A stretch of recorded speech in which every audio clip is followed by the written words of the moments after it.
Hey there, welcome back to my Leadership Behavior podcast. I'm Ed Better Baby. This is where we explore real, raw, and often untold stories of what it means to lead in complex environments. In our last episode, we talked about leading beyond your comfort zone. It was part 1, where we introduced the case in point of our new deputy dean appointed to a faculty in another university. It was a career pivot, and we identified 2 competencies that would be necessary for him to lead effectively. We said the first is to be able to diagnose the system, and the second is emotional intelligence. In this episode, in part 2, we will consider 2 more leadership competencies to develop, and the first is thinking politically. Now, this is one of the most misunderstood and often avoided aspects of leadership. Now, before you roll your eyes at the word politics, stay with me. Thinking politically in leadership doesn't mean manipulation, power games, or hidden agendas. What does it mean? It means seeing the system as it really is, not just how you wish it to be. Leadership is not about giving people what they want. It's about mobilizing them to face what they would rather avoid. And anytime you ask people to adapt, to let go of familiar roles, routines, or loyalties, you enter the political terrain. So, let's take, for example, our new deputy dean, a brilliant academic, a seasoned educator, someone who earned his leadership role because of his track record, his qualifications, and his vision.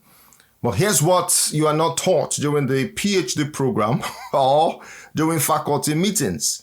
Leadership is inherently political, especially when you step into a role that disrupts expectations. You are not just leading a department now, you are stepping into a living, breathing web of relationships, loyalties, and legacies. In academia, like in most organizations, decisions aren't made just by reason, data, research, or expertise alone. There are backstories, unspoken agreements, historical power dynamics that shape everything from budget allocation to meeting room energy. Titles don't equal influence. Some of the most powerful voices are not in the organizational chart.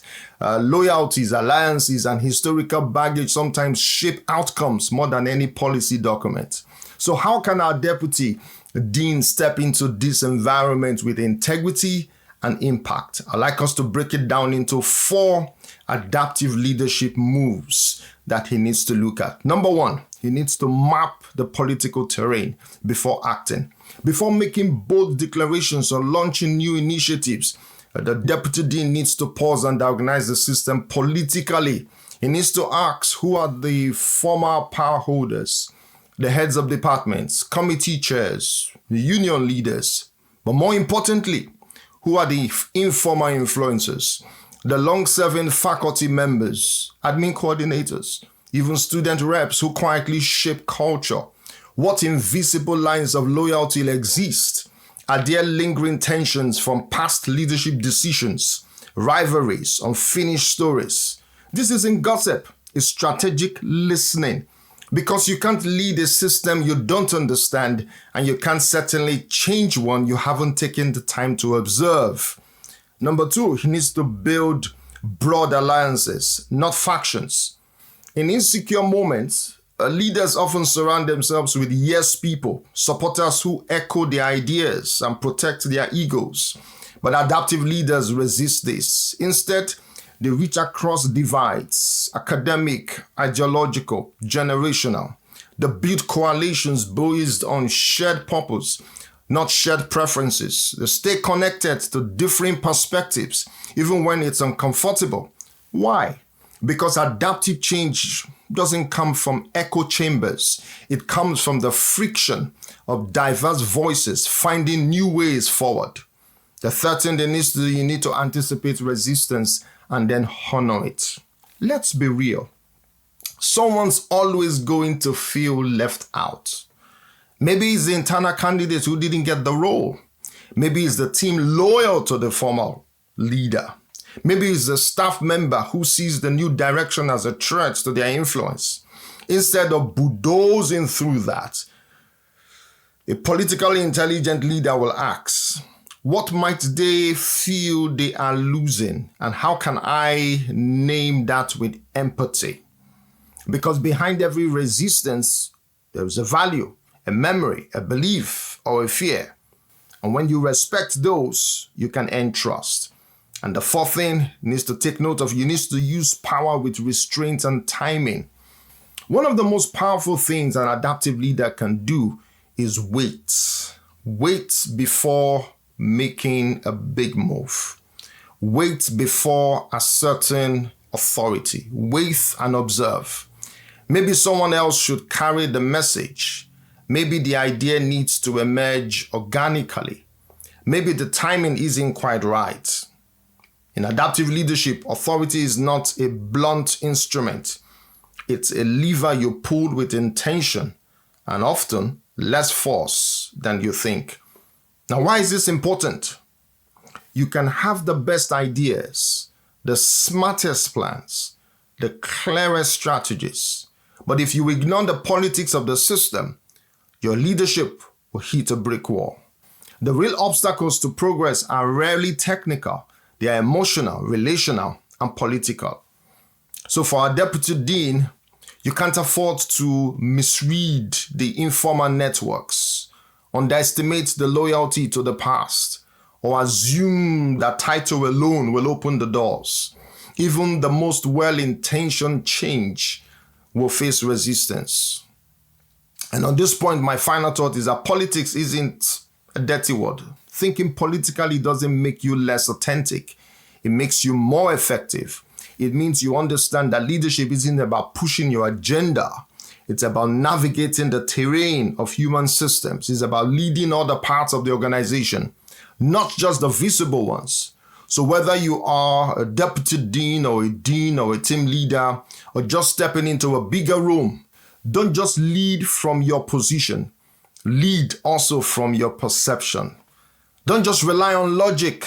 Lean into emotional and political intelligence. And above all, lead with eyes open, ears tuned, and heart engaged. Because adaptive leadership doesn't bypass politics. It transforms it into purpose. And the fourth skill that I want to mention that our deputy dean needs to learn is to learn how to give the work back. That's the second skill in this episode. Learning to give the work back to the people. One of the most counterintuitive yet powerful acts of leadership is resisting the urge to solve everything yourself. Especially in times of uncertainty, leaders feel pressure to have all the answers, but real adaptive leadership demands the opposite. This requires a mindset shift. It can be quite difficult for an authority figure with a heroic mindset. There are no heroes in leadership. Rather than stepping into the role as a fixer or a sole visionary, a wise leader will resist the urge to take on all the weight. Instead, you have to create space for the faculty, staff, students, and stakeholders to engage deeply with the challenges and to co-create the future. The leader becomes a facilitator of ownership, not just an originator of answers. Giving the work back means sharing responsibility for defining problems and discovering solutions. It's about trusting people to own their path of the challenge rather than shielding them from the discomfort or doing the heavy lifting for them. This kind of leadership requires stepping outside of your comfort zone, giving up control, slowing down, and allowing others to wrestle with complexity, ambiguity, and even conflict. Now, why is this important? It helps to build ownership and empowerment. It develops adaptive capacity across the system. It surfaces new perspectives and creative solutions that top-down leadership often misses. It avoids dependency and burnout in the leader. Giving the work back is not abandoning your role or ignoring your people. It is not being passive or disconnected. It is not about letting chaos unfold. It is about holding space for growth.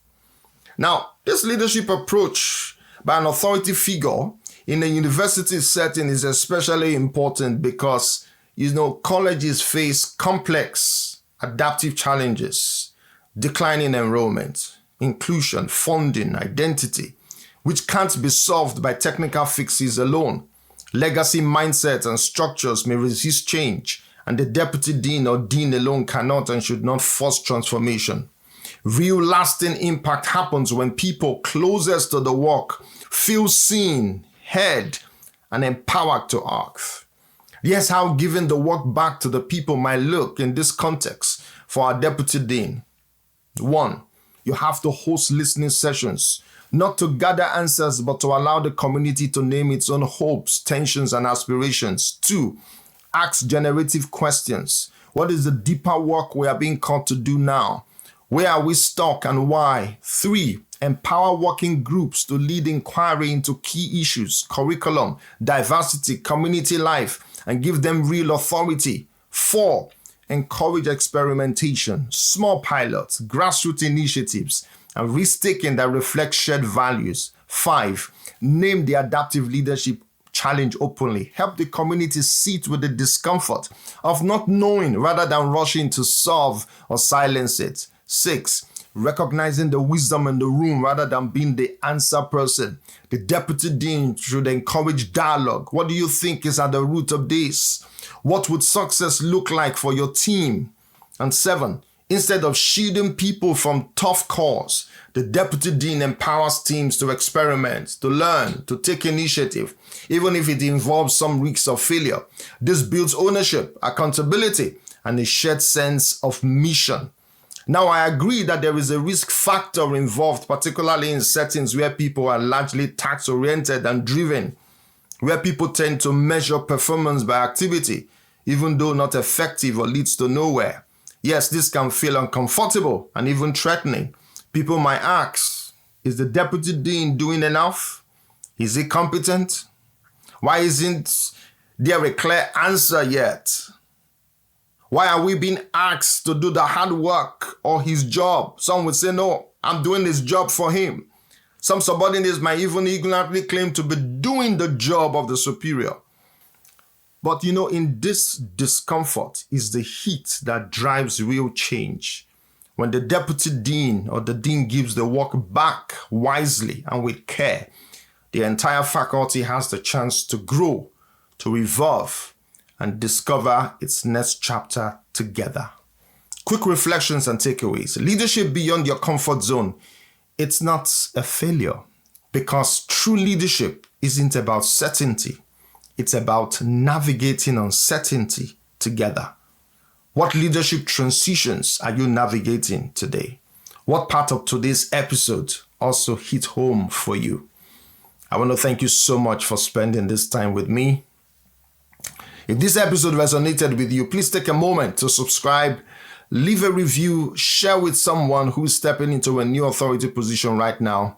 And I would love to hear from you. It's been nice talking to you about leading beyond your comfort zone. Once again, my name is Edbeta Baby. Thank you.